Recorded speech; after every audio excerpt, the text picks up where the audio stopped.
It's your Wednesday daily delivery. I am Michael Rand. Glad to be back for another day and hope everyone's having a good day out there. Really good show coming up. Tom Curran from NBC Sports Boston covers the Patriots, among other things, out there. Will join me here in just a little while to talk Vikings draft, Patriots draft. What do those two things have in common? Well, aside from the fact that they're both going to draft and they're both going to pick players next week, lot of discussion about whether the Vikings could move up to number 3, where the Patriots pick right now. Vikings have number 11 and number 23 in the first round. What would it take to move up to number 3? How realistic is that? Would the Patriots really give up the possibility of taking a quarterback? Why would they do that?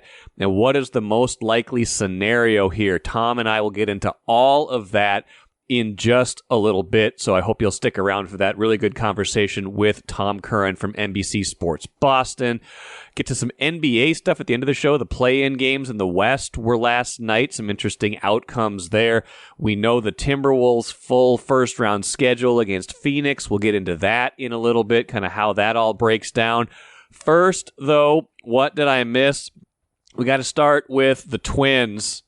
Routed again by Baltimore, 11-3 the final in Tuesday's game, 6-10 on the season now. Now I know they've played some good teams this year, right? They played the Dodgers earlier this year. They're playing Baltimore right now, so the competition gets a little bit easier at some point here. They play the White Sox a whole bunch. A friend of mine, Tim, was reminding me of that in our group chat last night as we were kind of wondering about what is going on with this team. They play the White Sox like 7 times. White Sox are terrible right now. So chance to get well against the White Sox. But here's the thing. Here's the thing about the Twins right now. This is a team that was supposed to be able to compete with the better teams. This isn't a team where you were like, oh, they're somewhere along the way in their rebuild. Can they tread water? Can they hope to, at least beat the bad teams? That's not what this team purported to be. Maybe that's how we should have thought of this team, because listen, as Bobby Nightingale showed right before the season started, the payroll is down by more than $35 million from its highest point last year. Opening day payroll of around $126 million. They cut a lot of payroll, and there's, not always a direct correlation between payroll and how you play on the field. You can field competitive teams with young players, with cheap players, cost-effective moves, things like that, but it decreases your margin for error when you don't have the guys that, the guys that are big payroll guys, the pitchers especially, that are making the money, the hitters too, but the guys that are making the money, if you don't have those guys playing for you anymore, you are going to suffer. It's not that hard to see why this has been a slow start to the season. They don't have Sonny Gray. They don't have Kenta Maeda. Guess what? Their starters ERA right now is 28th in the majors, 3rd from the bottom. It is terrible right now. They're 2-8 with a 5.60 ERA as starters, have given up a major league worst 16 home runs as a starting staff. And again, that number probably bloated quite a bit just from the last 2 starts. Louis Varland and Chris Paddock, really rough starts back-to-back against Baltimore. Aside from that, it hasn't been that bad, but it hasn't been great. Pablo Lopez hasn't been quite as sharp.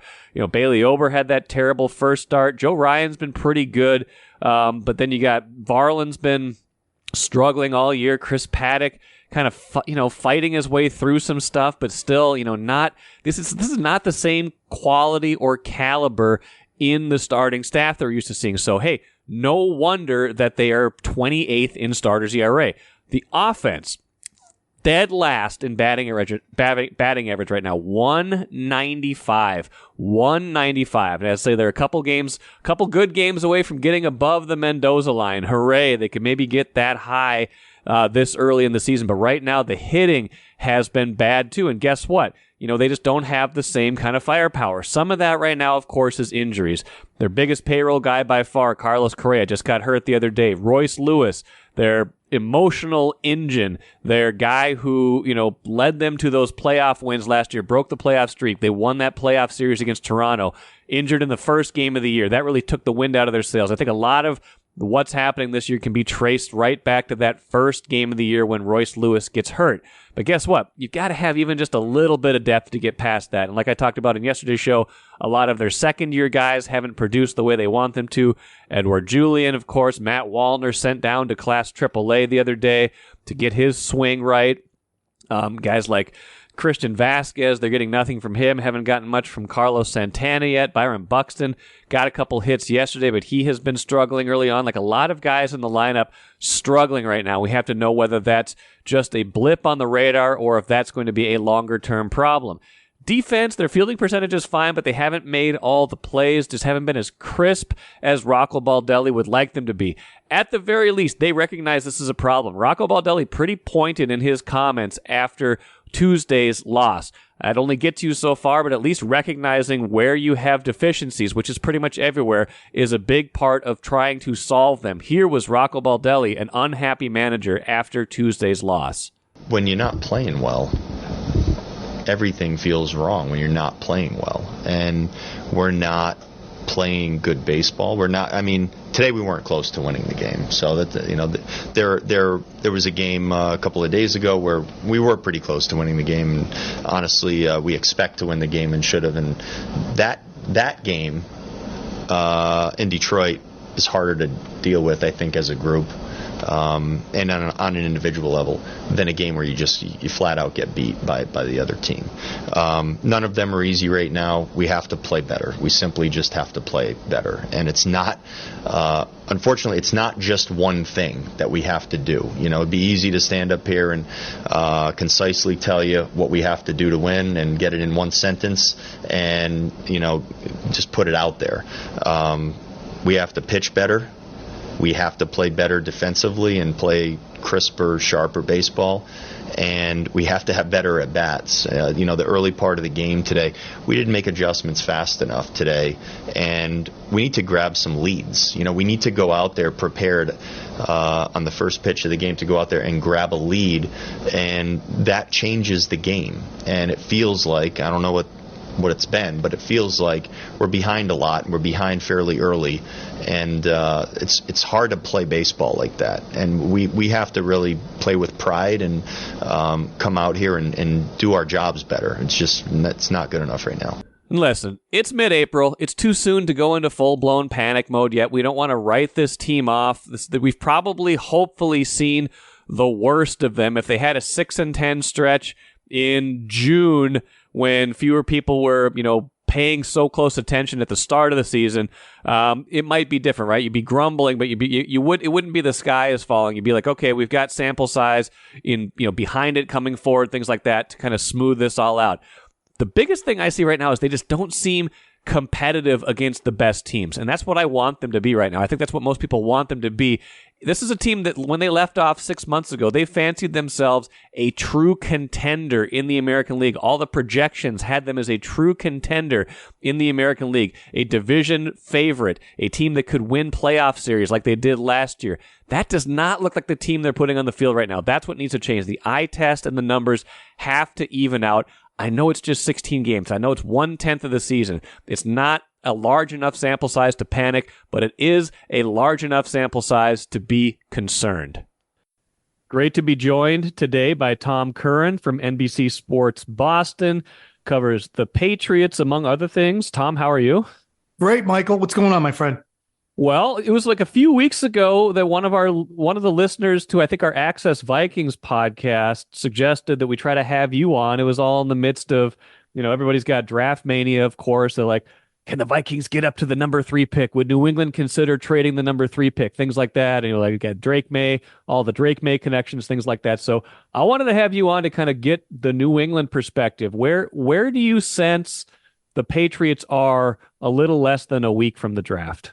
Their default position, Michael, is to take a quarterback. I think when you look at the 3 guys who are going to be on the table with, or conceivably, there'll be 2, but with the 3 potentials, Jaden Daniels, Drake May, and J.J. McCarthy, all 3 of them, the Patriots wouldn't need a lot of convincing to see in a uniform and on the field for them.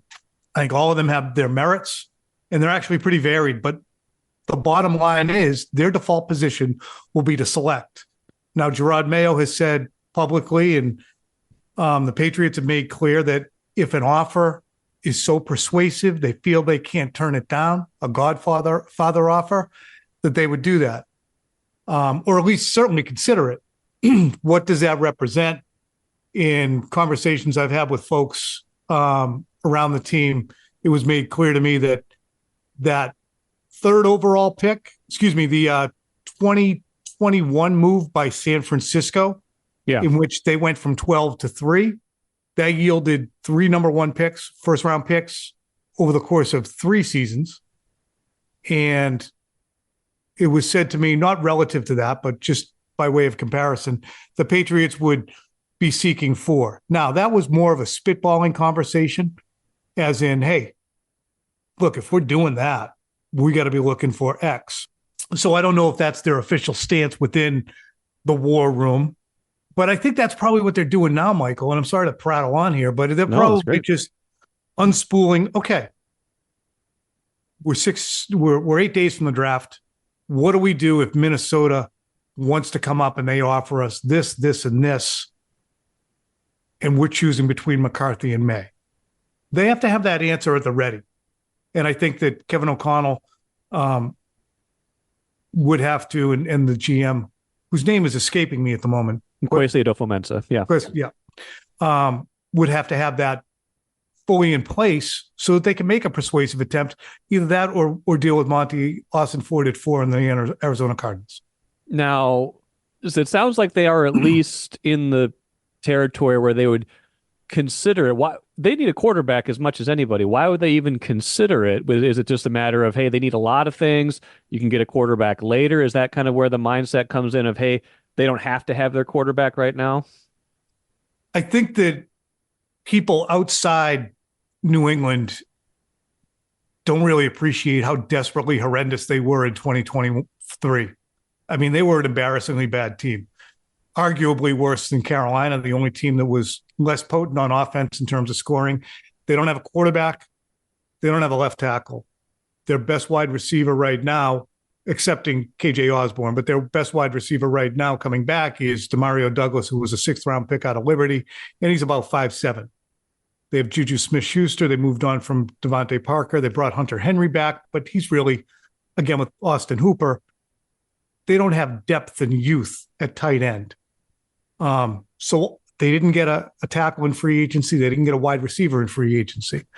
So you look at a team that actually could also use a cornerback, and it's a good cornerback draft. It's a good tackle draft. It's a good wide receiver draft. If you're a smart team, you look at yourself in the mirror and say, yeah, we'd like a quarterback, but what we're going to do is waste a year of his rookie contract, which is in many ways the most economically sound portion in any team, in professional sports for any team, and piss it away. Right. This guy has to watch. This guy has to get smarter. Why would you give that up to Minnesota? Well, Minnesota's further down the road. Minnesota actually has a wide receiver. Minnesota actually has an offensive system in place that the players are familiar with. So that would be my argument for trading down in general. And that has been something that I've argued many times.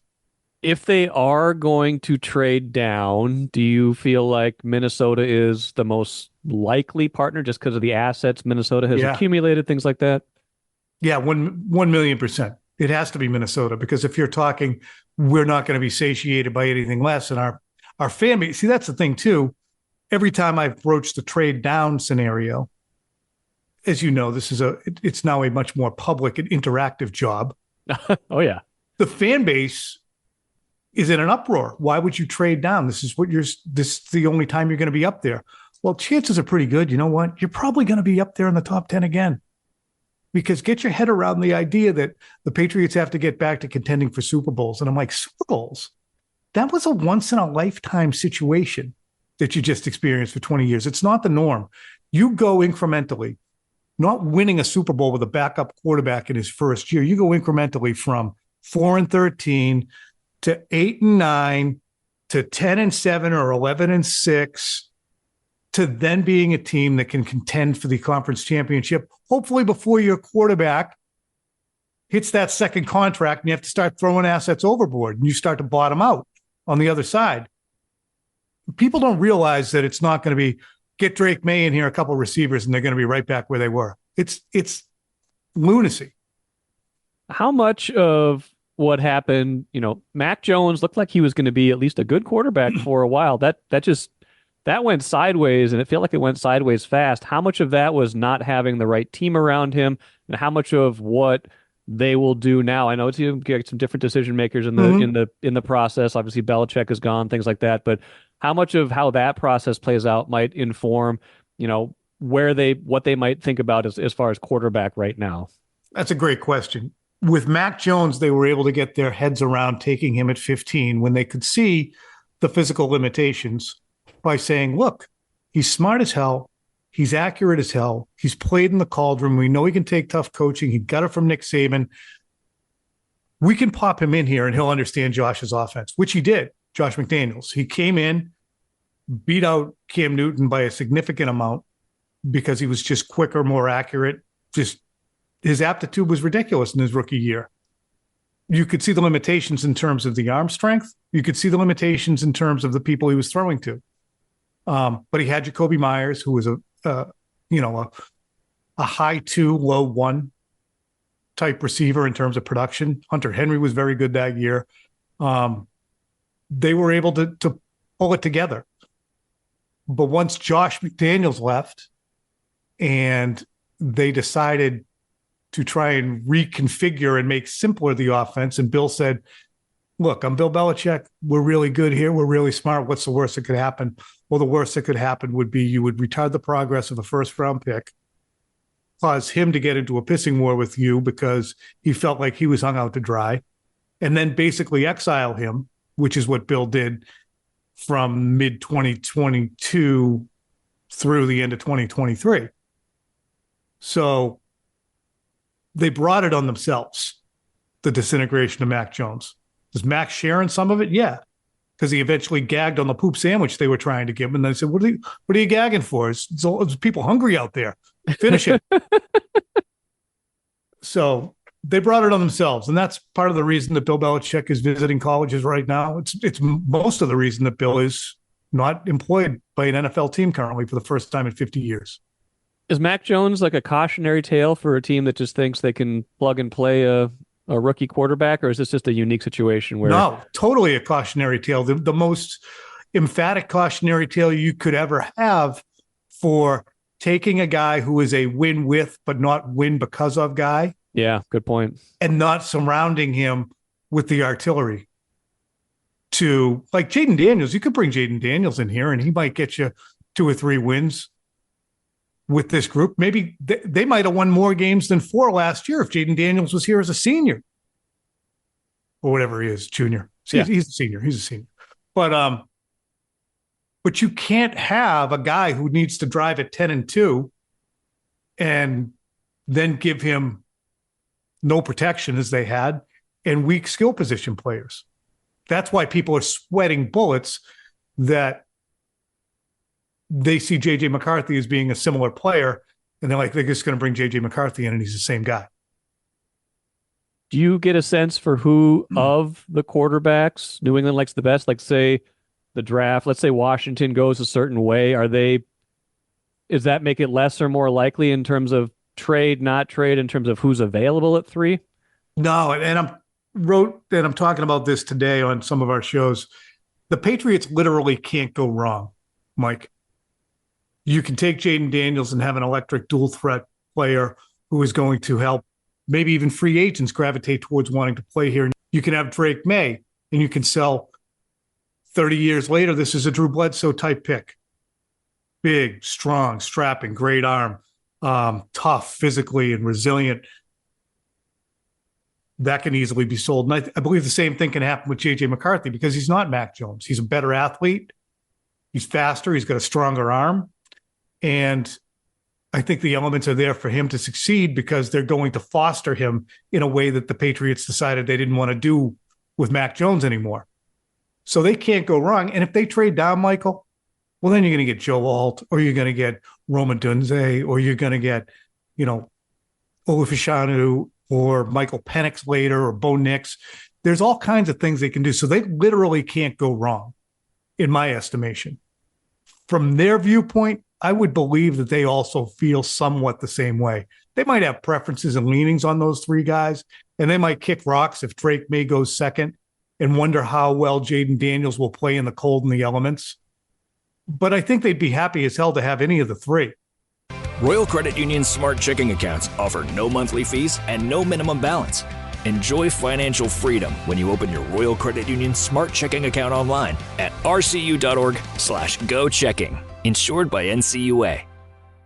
Couple more things for you, Tom Curran. Really enjoying your perspectives out in Boston area.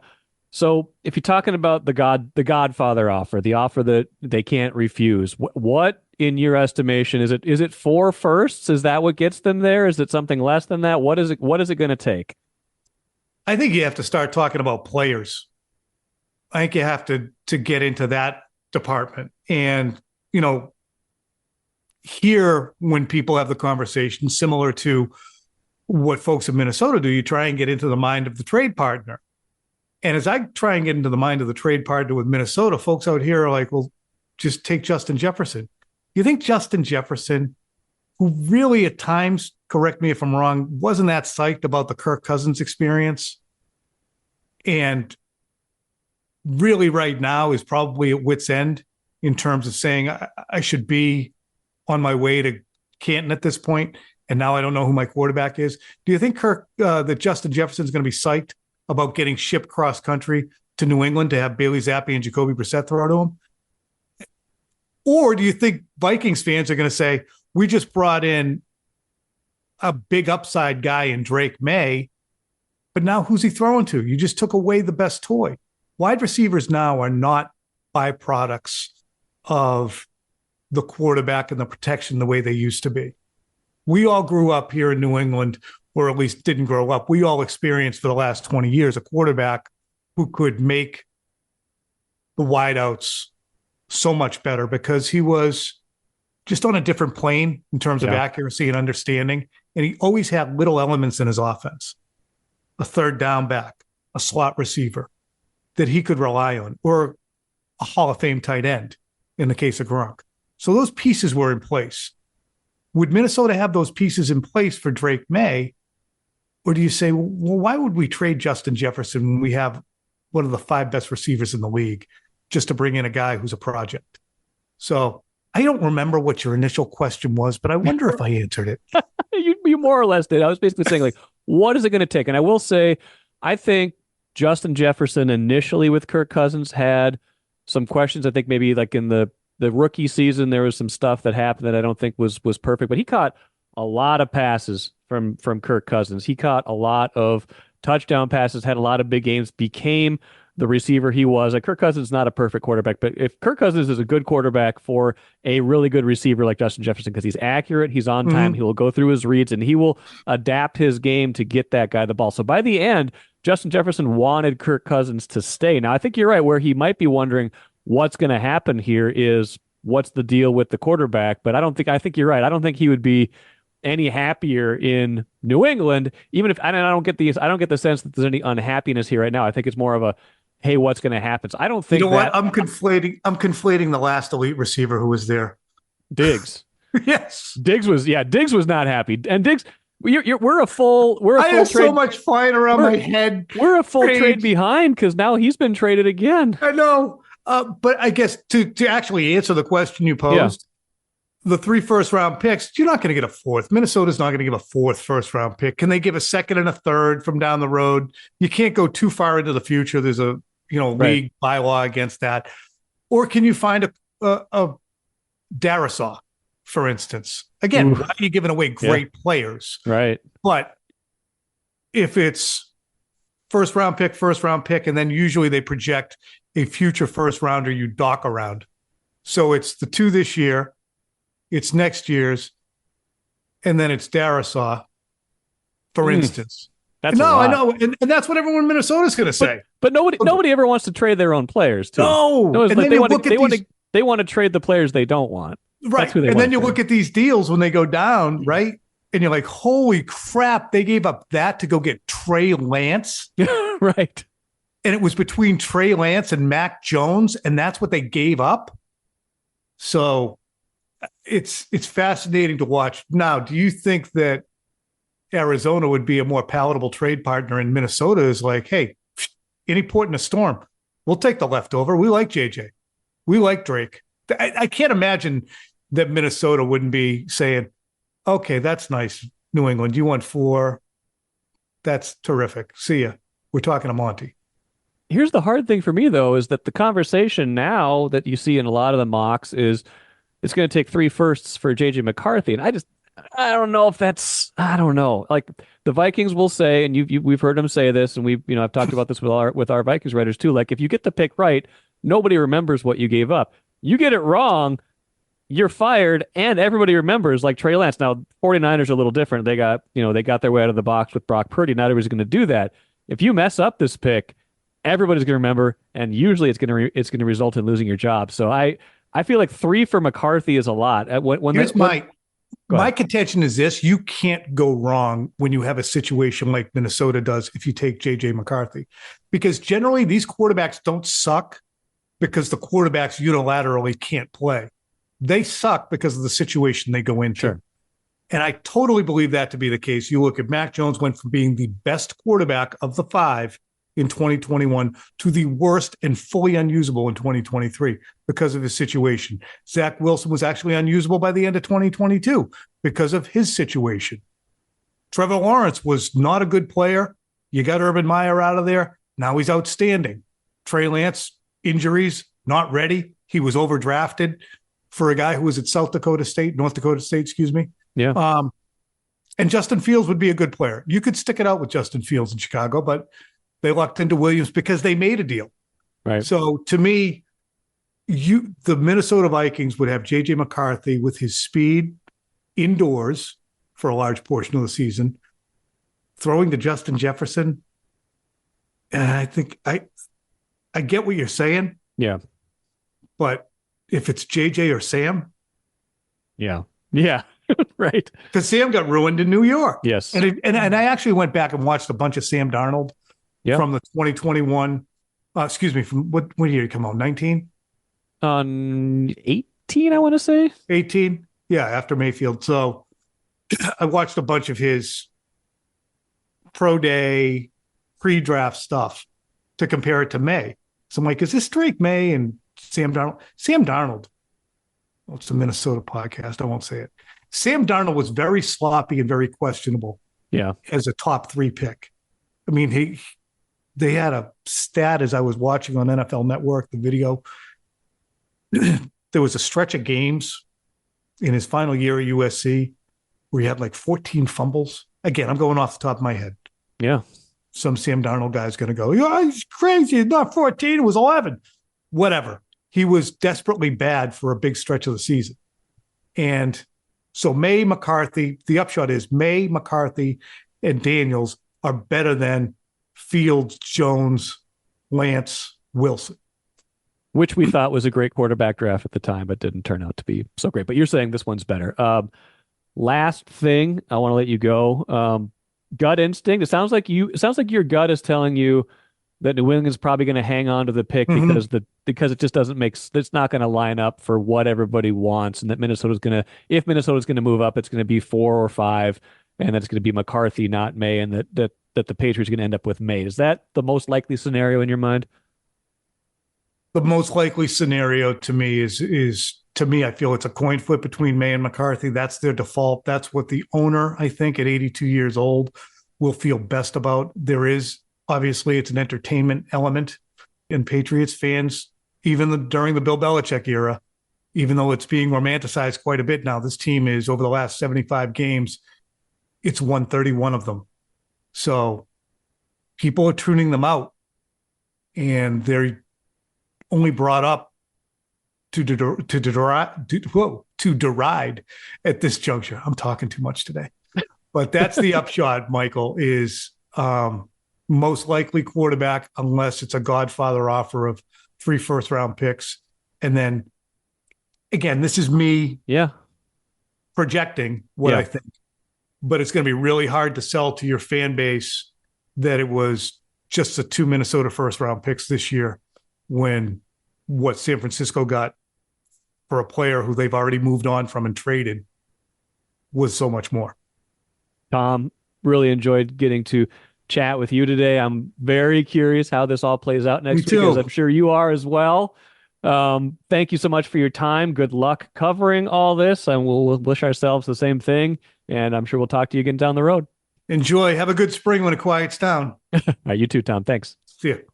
Many thanks to Tom Curran for joining me on today's show. Shout out to @NorseQB on X, formerly Twitter, of course. I still call it Twitter. Gave us the idea. It was like a month ago. He asked the Access Vikings crew to have Tom Curran on the show. Made it happen for you guys on daily delivery today, and I don't regret it at all. He was great. He was fantastic. Got a lot of good insights. The biggest thing that I took away from that, and there was a lot to take away, the biggest thing that I hadn't really thought about is what if the Patriots like J.J. McCarthy just as much or even more than Drake May? Tom Curran made that sound like it's a possibility, like maybe they're choosing between Drake May and J.J. McCarthy at some point. And that's something I hadn't really considered. I'd automatically put either Jaden Daniels or Drake May into the New England bucket if they're going to take a quarterback, depending on what Washington does. That could change the dynamic. What if New England likes J.J. McCarthy enough to just flat out take him at 3?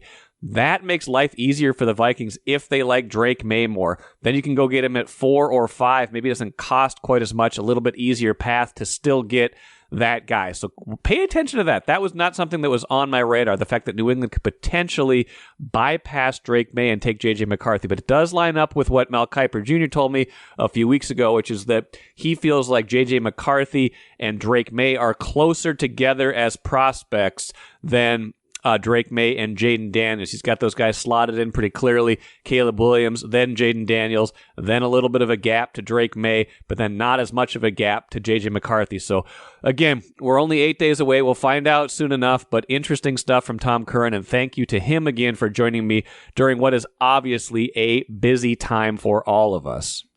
Let's finish with the cooler. The Warriors are done. Done for the year at least. Dynasty fading. We talked about that earlier in the year when they lost those games to the Wolves. You could tell that this was a desperate team trying to cling to some semblance of the past. Now, still had an okay regular season, right? In most years, they're probably in the playoffs, not the play-in. They had 45 wins. The West was just absolutely stacked. But to go down, to lose by 24, I think it was, to the Kings on Tuesday in that first play-in game, to just get knocked out right away, that tells me there's something kind of fundamentally that's just not quite clicking there. One of those things is Klay Thompson's shot. 0 points. You guys scored as many points as Klay Thompson had. 0 for 10 from the field, 0 points in the game. They just didn't have anything going. So the Kings advance. They will play the Pelicans. The Pelicans lost to the Lakers. The Zion Williamson monster game, but he was hurt at the end of that game. A little injury to Zion at the end of that game, which could play a factor into who advances to be the number 8 seed. So the winner of that Kings-Warriors game, which was the Kings, plays now the loser of Lakers-Pelicans, which was the Pelicans, to be the number 8 seed. Lakers are the 7. They will play Denver in the first round. That should be quite a matchup. Interesting matchup there for sure.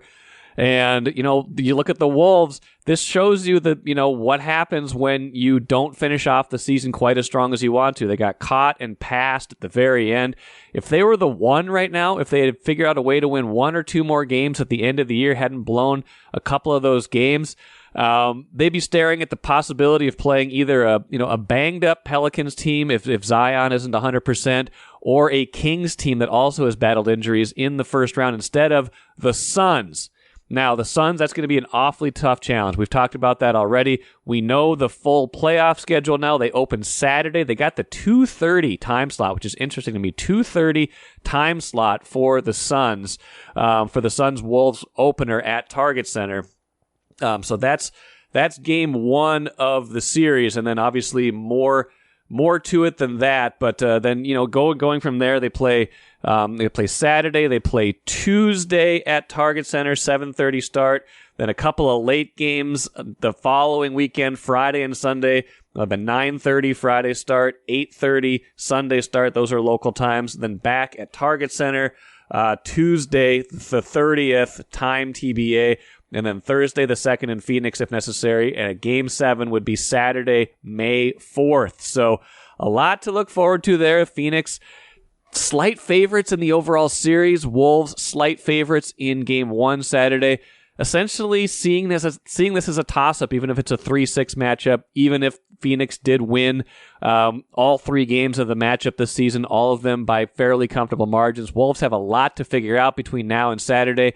We will see if they can do that, but we know the whole West, and we know how the West is going down. We know it's either going to be the Pelicans or Kings as the 8. We know it's the Lakers as the 7. We know the Wolves schedule. Now we just get to sit back, relax, and watch. That will do it for me today. I am Michael Rand. Like I said, Sarah McClellan expected to join me on Thursday's show. Wild season wraps up Thursday night, so we will talk about kind of putting a bow on, the up and down year, disappointing to a large degree, but maybe a year of transition if we frame it that way, and kind of what's next for this franchise. Chris Hine should be on Friday's show to talk Timberwolves, previewing Suns versus Wolves, so that will be on Friday's show. Until then, I am Michael Rand. Enjoy the rest of your Wednesday. Back at it again tomorrow.